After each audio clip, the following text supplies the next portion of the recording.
con la legisladora de la Ciudad de Buenos Aires, Laura Velasco. Laura es representante del espacio del Frente de Todos.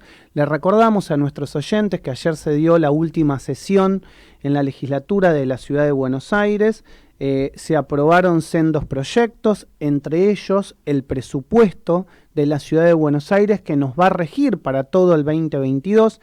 Y hay críticas importantes de la oposición, sobre todo a situaciones de descuido, si querés, o vamos a ver qué palabra le pone Laura, en algunos sectores en ese presupuesto que nos va a regir el año que viene. Hola Laura, buen día, Maximiliano Lecky te saluda, ¿cómo te va? ¿Qué tal, Maxi? ¿Cómo estás? Saludo para ustedes y también para toda la audiencia. Igualmente, muchas gracias por esta comunicación. Primero, antes de no meter la pata, ¿seguís siendo, luego de los recambios, a partir del año que viene, presidenta de la Comisión de la Mujer, Infancia, Adolescencia y Juventud?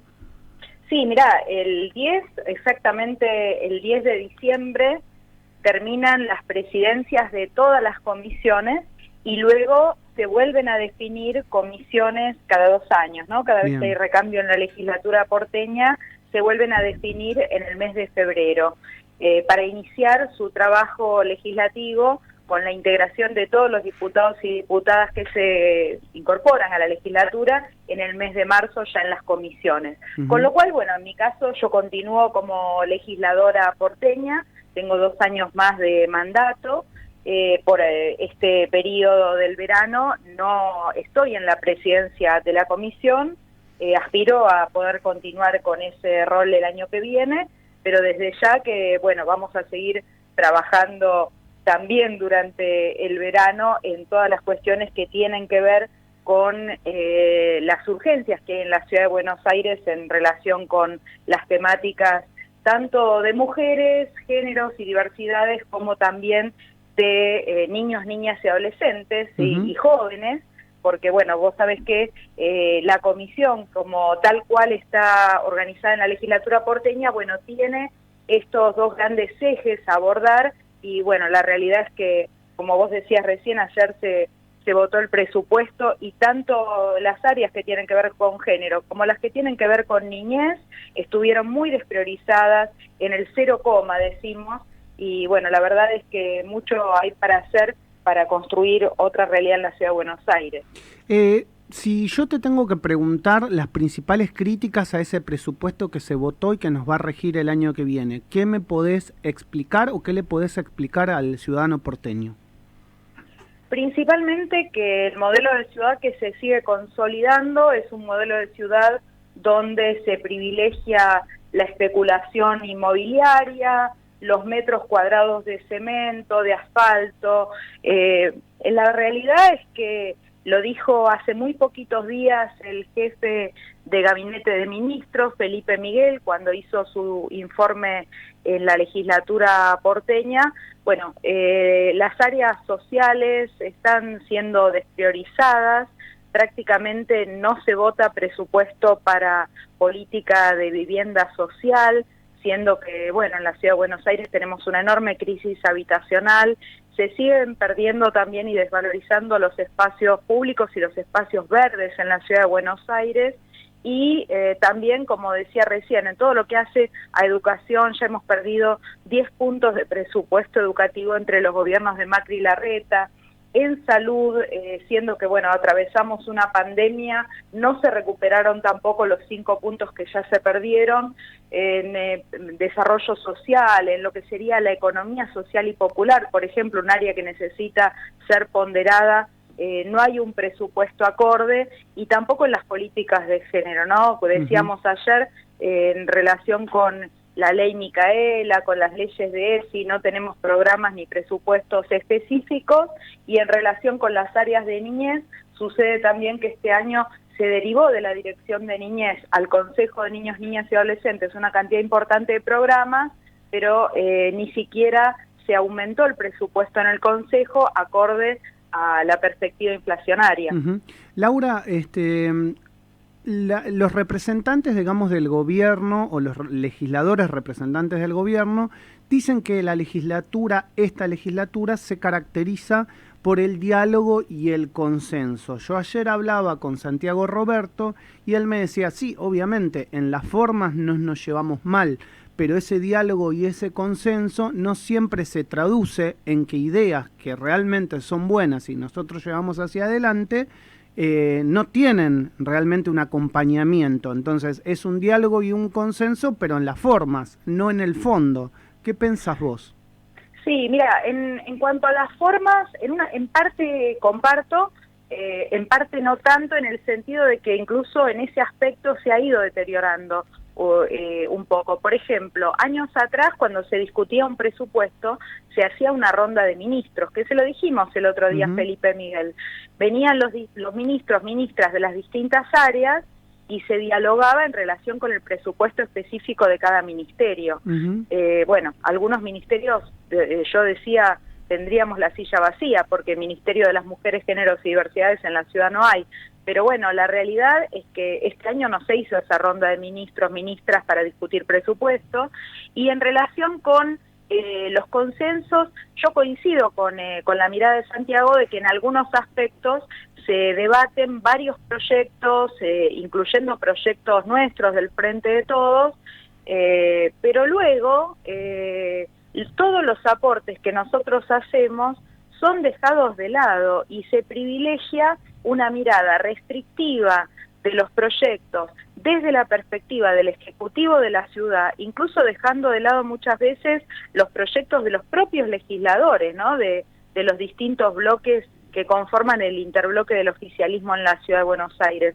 Entonces, la verdad es que terminan siendo proyectos formales que no dan respuesta realmente a las necesidades. Muchísimas veces hacemos proyectos, desde el Frente de Todos hemos construido miles de proyectos en la legislatura porteña y habitualmente los únicos que prosperan son, en el mejor de los casos, los pedidos de informe o las declaraciones de interés o de preocupación, no así los proyectos de ley, que cuando logramos que se discutan junto con proyectos del oficialismo, pierden en definitiva el corazón del proyecto, lo esencial, se quedan también allí en las formas y en definitiva, bueno, no logramos una transformación en las políticas públicas. Laura, una modificación que parece que va a impactar en el bolsillo de todos nosotros es el aumento de las patentes y del ABL, con una nueva modalidad, corregime si no estoy en lo cierto, que es que a partir del año que viene el ABL va a aumentar mensualmente según el índice inflacionario. Te pregunto, el gobierno de la ciudad dice que parte de este presupuesto, que se ve deficiente y con vacas flacas en algunos sectores, es consecuencia de la quita de coparticipación que el gobierno nacional le hizo a la ciudad. ¿Qué respuesta tenés frente a esa afirmación? Por una parte, que el gobierno nacional no hizo una quita de coparticipación, sino que lo que hizo fue recortar un presupuesto que se había realizado, pasaje de presupuesto en la época de Macri a Rodríguez Larreta como jefe de gobierno, Macri en aquel momento como presidente. Bueno, venía el pasaje de la policía federal a la ciudad de Buenos Aires y entonces había que destinar un presupuesto específico para esa área de seguridad. En definitiva, el presupuesto que derivó en su momento por una cuestión claramente discrecional, de que eran del mismo signo político y que se quería allí favorecer a la ciudad de Buenos Aires por sobre otras provincias en ese presupuesto, bueno, se había planteado un presupuesto que no era acorde a las necesidades de ese traspaso. Luego lo que hizo el gobierno nacional hoy, con el gobierno de Alberto, fue corregir esto, pero luego la coparticipación la sigue teniendo la ciudad de Buenos Aires, pero es más, la ciudad de Buenos Aires ha tenido una recaudación que ha aumentado en este año, una recaudación muy importante, considerando además que venimos transitando una pandemia donde el IFE, el ATP, que impactó sobre las pymes, sobre los comercios de la ciudad de Buenos Aires, fueron políticas 100% del gobierno nacional. Apenas la ciudad de Buenos Aires un par de meses disculpó el pago del ABL. Entonces, la realidad es que la economía de la ciudad, bueno, toda la red comercial, que es muy importante en la ciudad de Buenos Aires, no tuvo políticas económicas que las favorecieran desde el gobierno de la Ciudad de Buenos Aires. Hoy, cuando se plantea aumentar, bueno, esto de actualizar mes a mes, es una manera de aumentar el ABL. Yo creo que puede ser muy complicado si esto impacta, insisto, sobre todo sobre la realidad económica de los porteños y porteñas, que muchas veces que hoy se les hace bastante difícil sostener las cargas impositivas, tanto en el área comercial, insisto, transitando una pandemia, una situación económica todavía compleja, donde estamos recién empezando a salir en una reactivación económica, y por otra parte, bueno, también creo que tiene que ser acorde y en escala, en el caso de los propietarios de viviendas, que bueno, que tiene que ser acorde también a una escala y a un nivel económico que no perjudique a sectores que tienen mucha dificultad para sostener hoy sus ingresos, ¿no? Creo que así es muy importante el tener datos concretos de cómo se va a llevar adelante para que no impacte negativamente sobre los bolsillos de los porteños y porteñas, que en muchos casos están en una situación de gran desigualdad en la Ciudad de Buenos Aires, ¿no? Porque tenemos que decir también que en la ciudad aumentó la pobreza, aumentó la indigencia y aumentó la desigualdad. Es la ciudad más rica del país, pero también la más desigual. Entonces, cuando se aplican las políticas públicas, hay que aplicarlas también con un criterio progresivo que tenga en cuenta esta situación de desigualdades. Augusto, le hacemos la última, la legislatura. Laura, buen día. Augusto Nieja te saluda. ¿Cómo estás? Augusto, ¿cómo estás? Te consulto, a ver, en relación con lo que venías diciendo, ¿no? Los aumentos que ha habido y demás, también se le suma la problemática que terminó generando la nueva ley de alquileres que el gobierno está tratando de rever en el futuro cercano, tratar de derogarla hasta que se realice o suspenderla al menos hasta que se realice una modificación de la ley. Digo, ¿cómo ha impactado esto, según lo que han visto ustedes, en la gente, en los porteños? Porque imagino que mucha gente habrá ido a plantear el problema que generó esta nueva ley, sumado a todos los aumentos que decías vos, ¿no? El ABL, las patentes y demás. Exacto. Digo, la ley de alquileres también fue un problema bastante grande. Sí, en el plano nacional se está revisando y observando la posibilidad de corregir aspectos que pueda haber tenido la aplicación de la ley de alquileres que no hayan sido los adecuados en un objetivo de fortalecer la situación de mucha desventaja que tenían por años, ¿no? Por décadas, los inquilinos en nuestro país y en la ciudad. En el caso de la Ciudad de Buenos Aires, pensemos que al menos un 30% de las personas que habitan la ciudad son inquilinos, que tenemos inquilinatos en todos los sectores, en todos los barrios, inclusive en las villas, en los barrios precarios, donde cuesta mucho más inclusive alquilar una pieza porque es sin garantía, entonces se hace realmente muy difícil para las familias sostener.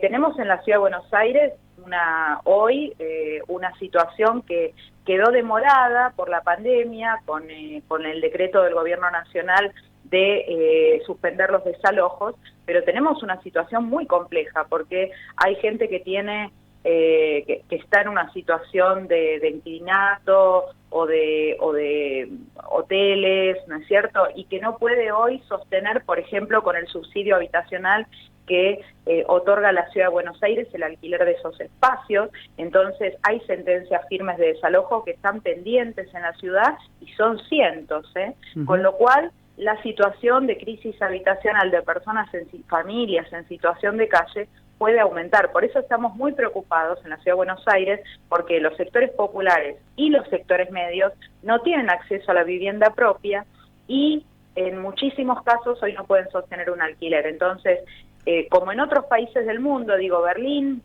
hubo estamos hablando del primer mundo, pero ahora también lo está planteando Uruguay. Bueno, en la Ciudad de Buenos Aires tenemos mucha vivienda vacante, mucha vivienda ociosa. Decimos, hay casas sin gente y hay gente sin casa. ¿Qué políticas se está dando el gobierno de la ciudad en este sentido? No la vemos. En definitiva, se sigue apostando a la especulación inmobiliaria, a construir torres de lujo, incluso por sobre los espacios públicos, por sobre los espacios verdes, y luego, como pasa en Puerto Madero, tenemos la tercera parte vacía para seguir aumentando los precios de los alquileres. Entonces, eso en definitiva no solo no resuelve la crisis habitacional en la ciudad, sino que la complica más. Laura, gracias por estos minutos con El Arranque y con Radio Sónica. Te mando el abrazo de siempre. Que tengas feliz año. Un abrazo para ustedes, que tengamos un buen año para todos y todas. Un abrazo grande. Laura Velasco, presidenta de la Comisión de la Mujer, Infancia, Adolescencia y la Juventud en la Honorable Legislatura de la Ciudad Autónoma de Buenos Aires, conversando en la mañana del Arranque.